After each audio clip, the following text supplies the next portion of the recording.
Kembali lagi di Prabu Live. Yang mau kepo saksikan gosip-gosip hari ini, selamat menonton. Ya kita jadi bisa tahu gitu kan, maksudnya kita sebelum kita dites itu apa sih, kita ngerasanya mungkin gue baik-baik aja kok, gue gak kenapa-kenapa, badan gue kayaknya sehat gitu kan, gak ada lemak apa endusue gitu kan. Tapi begitu kita udah pegang alat itu, kelihatan lah semua, kita udah gak bisa deny lagi gitu. Nah tapi ya setelah udah dilakukan segala macam treatment ya pasti saya jadinya lebih enak kayak itu gitu. Nah kalau menurut Dokter Rudy bagaimana kesehatan saya tadi setelah dicek? Pada dasar sih ya dari ini kan udah ketiga ya treatmentnya. Dari pertama yang ketiga ini sudah ada perbaikan banyak sekali ya. Nah jadi kan tetap ada yang apa warningnya lah ya, merah-merahnya lah.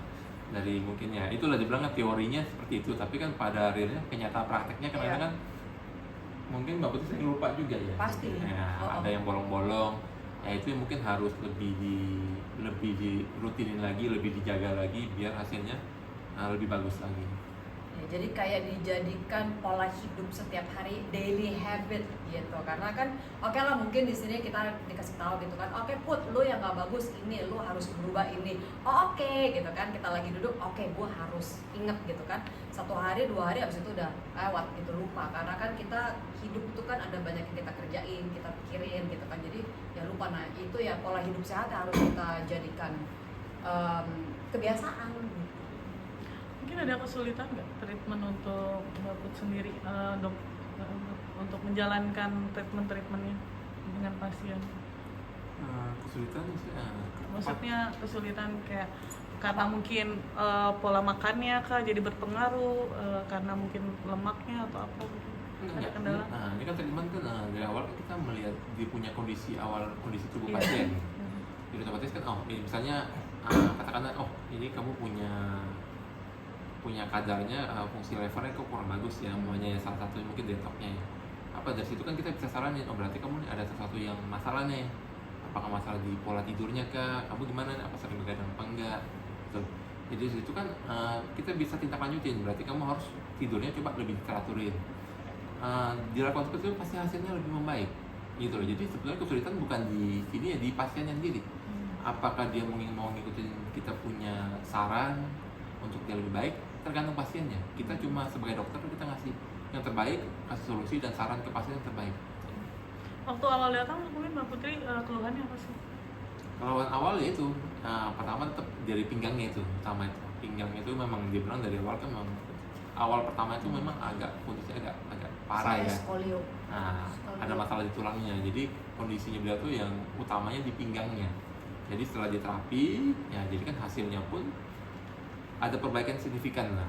Dari situ kan tapi kita bilang kamu ada masalah di tulang ya, skoliosisnya itu. Jadi kamu harus jaga, ada gerakan tertentu yang kamu tidak boleh lakukan secara mendadak, tiba-tiba. Kayak kebetulan Mbak Putri kan ikutin juga. Dia mungkin olahraganya pun bukan nggak terlalu yang radikal lagi, nggak terlalu ekstrim lagi ya. Jadi hasilnya pun lebih frekuensi nyerinya pun berkurang, itunya nanti dia punya kualitas hidup itu lebih baik. Kenapa memilih dokter-dokter ini untuk memperbaiki lah gitu? Karena kalau mereka ini mau, saya hanya bilang opini saya pribadi ya. Saya nggak akan generalize untuk banyak orang.